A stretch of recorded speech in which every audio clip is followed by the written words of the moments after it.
अहिंसा परमो धर्म के, महावीर भगवान के, संत शिरोमणि आचार्य गुरुवर श्री विद्यासागर जी महाराज जी के, 3 कम 9 करोड़ मुनि राजों की,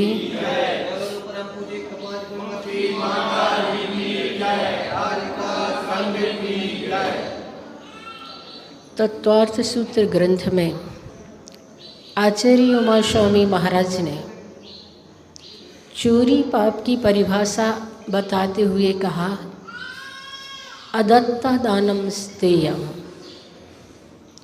बिना दी हुई वस्तु को ग्रहण करना चोरी कहलाती है। वास्तव में जब कोई किसी की वस्तु को अपहरण कर लेता है या कोई कहीं ठगाया जाता है तो व्यक्ति का मन बहुत संक्लेशित होता है, परिणाम बहुत कलुषित हो जाते हैं, जिसके कारण उसकी मानसिक पीड़ा बहुत अधिक बढ़ जाती है। इससे हिंसा का भी दोष लगता है, चोरी का भी पाप लगता है। इसीलिए किसी की वस्तु को उठा लेना या उठाकर किसी दूसरे को दे देना चोरी कहलाती है, उसका त्याग कराया जाता है। मैंने पढ़ा, एक व्यक्ति ने गांधी जी के विचारों की लिखी हुई डायरी को उठा लिया, बहुत पढ़ा, उसे खूब पढ़ा, और जब गांधी जी मिले तो उन्होंने कहा, आपके विचारों से मैं बहुत प्रभावित हुआ हूँ, आपके विचार मुझे बहुत अच्छे लगे, मैंने आपके विचारों की डायरी पढ़ी तो मुझे बहुत अच्छा लगा। गांधी जी ने पूछा, वो डायरी तुमने कहाँ से प्राप्त की? अब तो वो घबरा गया, क्या जवाब देता।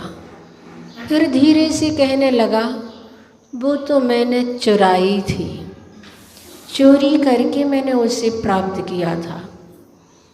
गांधी जी ने समझाया, पवित्र साध्य की प्राप्ति के लिए साधन भी पवित्र होना चाहिए। वास्तव में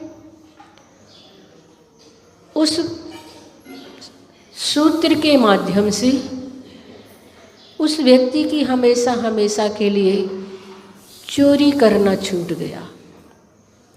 तो बंधुओं, जब हम आय से अधिक खर्च करने का भाव बना लेते हैं, वहाँ ही भ्रष्टाचार और अनैतिकता जैसी चीज़ें जन्मती हैं।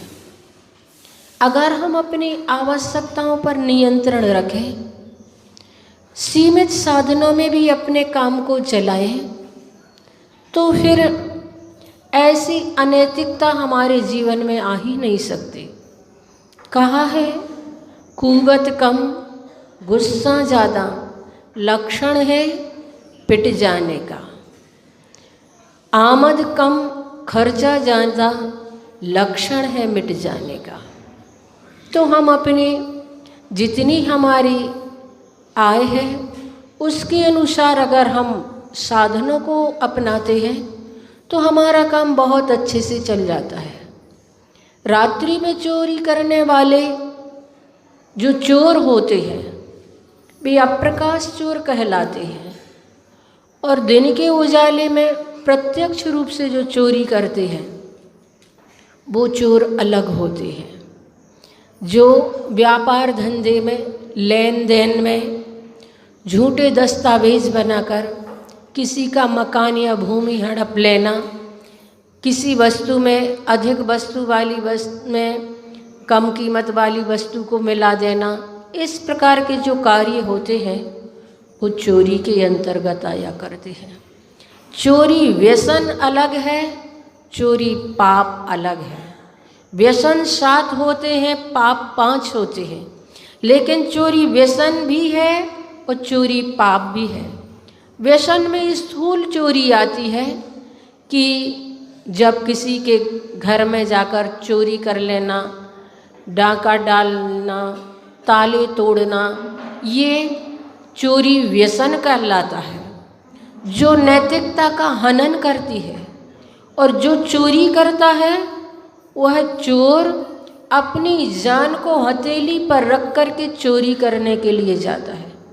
उसके अंदर इतना भय बना रहता है, इतनी भय संज्ञा उसके अंदर होती है, एक बार की चोरी करने में 24 घंटे की उसकी आयु कम होती है।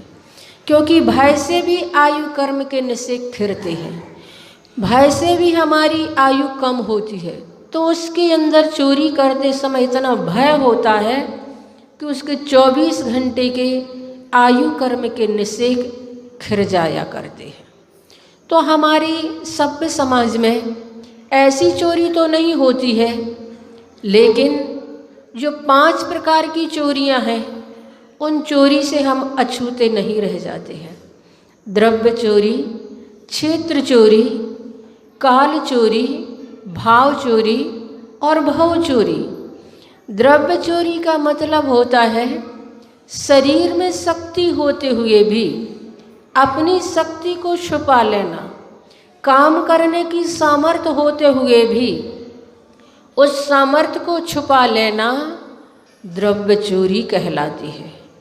और ऐसी चोरी करने वाले जीवन में ऐसा फल प्राप्त करते हैं, जैसे आप लोगों ने देखा होगा, कोई बच्चे जन्म से ही पोलियोग्रस्त होते हैं, जन्म से ही उनका शरीर पराधीन होता है, उनकी हर चर्या दूसरों पर आश्रित होती है, उनकी जिंदगी बिल्कुल लकड़ी जैसा उनका शरीर सूखता चला जाता है, अकड़ता चला जाता है और उनकी पूरी दिनचर्या दूसरों पर निर्भर होती है।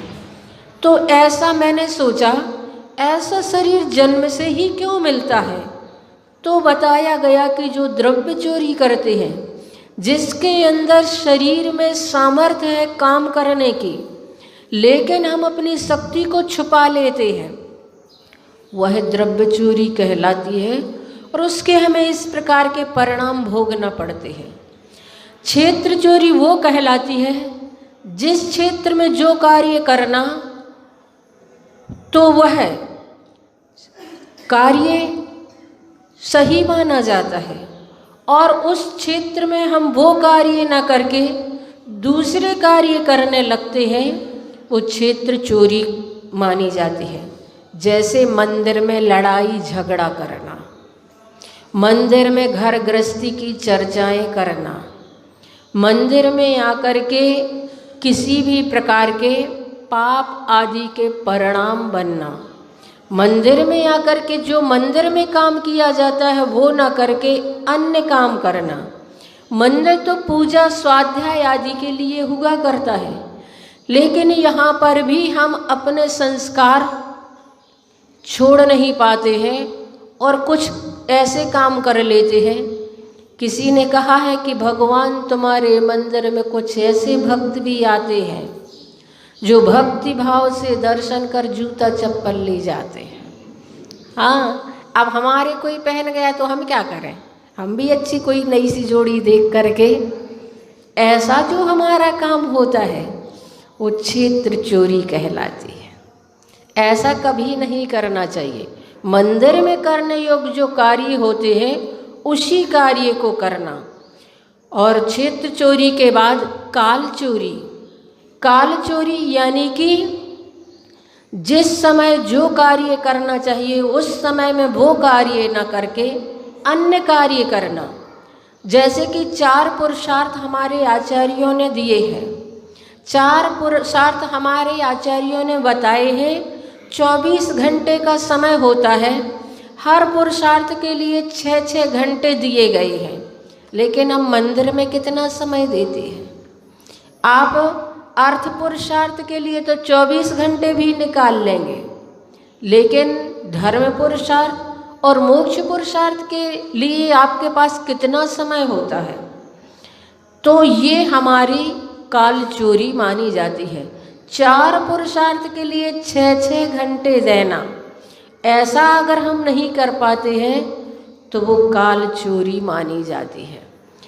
और उसके बाद भव चोरी। भव चोरी का मतलब होता है जो मनुष्य भाव इंसान से भगवान बनने के लिए मिला था, उस मनुष्य भाव में हम इंसान से शैतान बनने का जो काम करते हैं वो भव चोरी कहलाती है।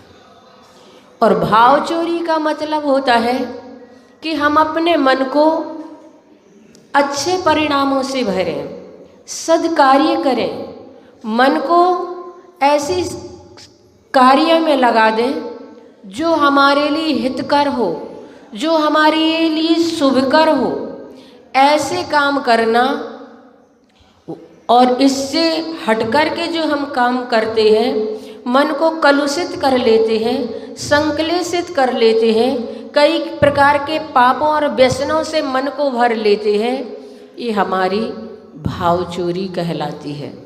तो बंधुओं, ये 5 प्रकार की चोरी से हम कहीं अछूते नहीं रह गए हैं। हमारे जीवन में ये 5 प्रकार की चोरियां होती रहती हैं। हम अपने जीवन को सात्विक बनाएं और इन चोरियों से बचने की कोशिश करें कि वास्तव में हम मनुष्य हैं। मनुष्य होने के नाते हमें ये जीवन जो मिला है वह सत्कार्य में, अच्छे कार्य में लगाएं। मैंने पढ़ा कि आज तो भ्रष्टाचार ही शिष्टाचार बनता चला जा रहा है और ऊपर से नीचे तक किसी को भी देख लें, सारे के सारे लोग उस चोरी से बचे नहीं हैं। रिश्वत का जो ज़माना आ गया है। मैंने पढ़ा एक पुलिस इंस्पेक्टर का बेटा स्कूल जाता था, प्रतिदिन 10 बजे स्कूल जाता था, शाम को लौट करके घर आ जाता था। एक दिन बहुत देर हो गई, बेटा अभी तक लौट करके नहीं आया। माँ को तो बड़ी चिंता हुई, अभी तक बेटा लौट करके क्यों नहीं आया स्कूल से। और उधर इंस्पेक्टर साहब के पास फ़ोन आया कि एक ट्रक अनियंत्रित गति से किसी स्कूली बच्चे को कुचल करके भाग खड़ा हुआ है। जैसे ही इंस्पेक्टर साहब ने वह सुना तो तुरंत घटना स्थल पर ना जा करके उस ट्रक का पीछा किया। ट्रक वाले ने ट्रक रोका और उनको 500 का नोट पकड़ाया और चलता बना। फिर उन्हें अब घटना स्थल तक जाने की ज़रूरत ही नहीं थी। उन्होंने वह रुपये अपनी पत्नी को ला कर के दिए और कहा, देख 1 घंटे की ये कमाई है। 500 के नोट को देख करके तो पत्नी की भी आंखें चमक गईं, लेकिन वह कहने लगी, अपना बेटा भी तो अभी तक नहीं आया है। क्यों नहीं आया है? प्रतिदिन उन्हें 5 बजे लौट कर आ ही जाता है, आज तो 7 बज गए, अभी तक बेटा क्यों नहीं आया? जाओ थोड़ा पता लगा करके तो बताओ। और इंस्पेक्टर साहब गए, उन्होंने अपनी मोटरसाइकिल उठाई और स्कूल की ओर बढ़े तो देखा कि एक जगह बहुत भीड़ लगी हुई थी, जहाँ एक बच्चा छत विच्छित लहू लोहान पड़ा हुआ था। और उसको पास से जाकर के देखा तो कोई और नहीं था, उनका स्वयं का अपना ही बेटा था। और उस समय तो अब उनके पास कुछ भी चारा ही नहीं था। वह अपनी आत्मकथा लिखते हैं और आत्मकथा में उन्होंने लिखा कि रिश्वत ने तो मेरी आत्मा को ही खरीद लिया। हमेशा हमेशा के लिए उन्होंने रिश्वत लेना बंद कर दिया। तो बंधुओं, कई बार हमारी गलतियाँ हमें स्वयं के लिए और परिणाम दिखा देती हैं, जिनके माध्यम से हम जिंदगी भर पछताते ही रहते हैं। पछताने के अलावा हमारे पास और कुछ भी शेष नहीं रह जाता। इसलिए न्याय नीति से हम कार्य करें। इस देश में ऐसे भी महापुरुष हुए हैं जिन्होंने बहुत ही अपने आचरण को सात्विक बनाया।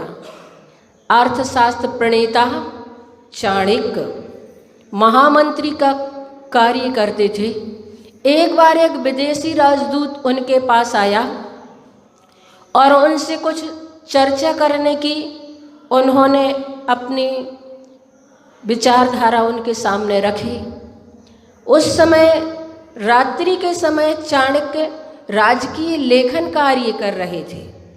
जैसे ही उन राजदूत ने उनसे पर्सनल बात करने की बात रखी तो चाणक्य ने उस दीपक को अलग किया, अपना घर का दीपक जलाया, फिर बात प्रारंभ कर दी। बात पूरी होने के बाद जब वह राजदूत जाने लगा तो कहने लगा, महात्मन, एक दीपक बुझाकर दूसरा दीपक जलाने की बात मुझे समझ में नहीं आई। तो चाणक्य ने कहा, चूंकि मैं राजकार्य कर रहा था इसलिए राजकीय दीपक जल रहा था। आपको मुझसे पर्सनल बात करनी थी, व्यक्तिगत बात करनी थी, इसलिए मैंने अपने गृह का दीपक जलाया। जैसे ही चाणक्य ने इस प्रकार से कहा तो वह राजदूत तो उनके समक्ष नतमस्तक हो गया और कहने लगा, जिस देश में चाणक्य जैसे मितव्ययी, संस्कारवान, ईमानदार लोग रहेंगे उस देश का उत्थान कभी रुक नहीं सकता। तो बंधुओं, ऐसे ऐसे ईमानदार, ऐसे ऐसे अपने आचरण को सुसंस्कारित करने वाले भी इस देश में आत्माएं उत्पन्न हुई हैं। हम अपने जीवन में ऐसे ही सत्य आचरण को अपनाएं, सदाचरण अपनाएं, ताकि हमारा जीवन भी पवित्र बन सके। 9 बार कुंडलपुर के बड़े बाबा का हम जाप करेंगे।